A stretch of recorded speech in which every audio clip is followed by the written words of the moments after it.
Hi అండి, నమస్తే, welcome to my channel. ఈరోజు దొండకాయని కూరను ఎలా చేయాలో చూద్దామండి. స్టవ్ వెలిగించుకొని కడాయి పెట్టుకొని 3 చెంచాల నూనెను వేసుకొని అది వేడైన తర్వాత ఆవాలు జీలకర్రను వేసుకోవాలి.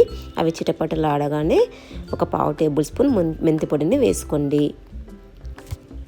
పెద్ద సైజు ఉల్లిపాయల్ని ముక్కల్ని వేసుకోవాలి. 1/2 టేబుల్ స్పూన్ అల్లం వెల్లుల్లి పేస్ట్ని కూడా వేసుకోండి.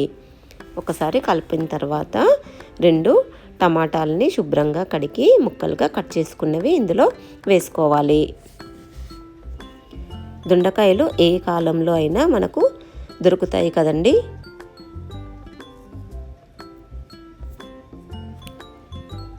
స్టవ్ను సిమ్ మీద పెట్టుకొని ఇలా ఫ్రై చేసుకోండి.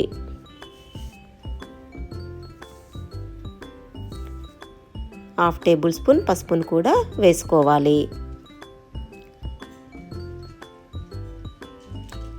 దొండకాయలు త్వరగా ఉడకవు కదండి. కుక్కర్లో ఒక విజిల్కి పెట్టి ఉడికించుకోవాలి. ఇలా చేస్తే తొందరగా అయిపోతుంది కూర.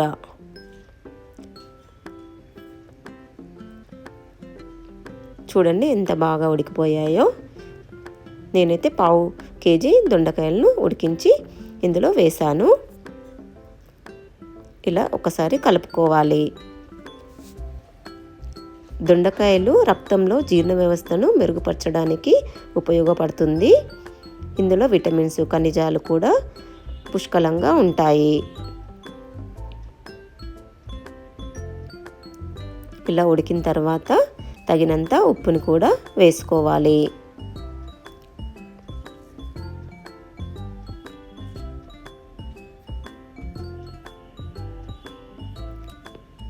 మరి ఒకసారి ఇలా కలుపుకోవాలి.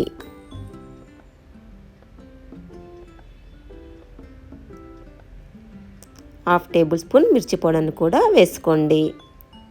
ఇష్టం ఉన్న వాళ్ళు పచ్చిమిరపకాయలని పేస్ట్గా చేసుకొని కూడా వేసుకోవచ్చు.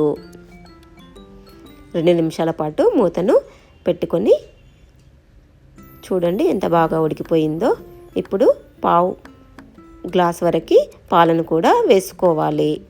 పాలను వేసుకోవడం వల్ల దొండకాయ కమ్మని రుచిని ఇస్తుందండి. ఇందులో 2 టేబుల్ స్పూన్ల వరకు నువ్వుల పొడిని కూడా వేసుకోవాలి. ఇష్టం ఉన్న వాళ్ళు కొంచెం బెల్లంను కూడా వేసుకోవచ్చు. ఇలా ఒకసారి కలుపుకోవాలి.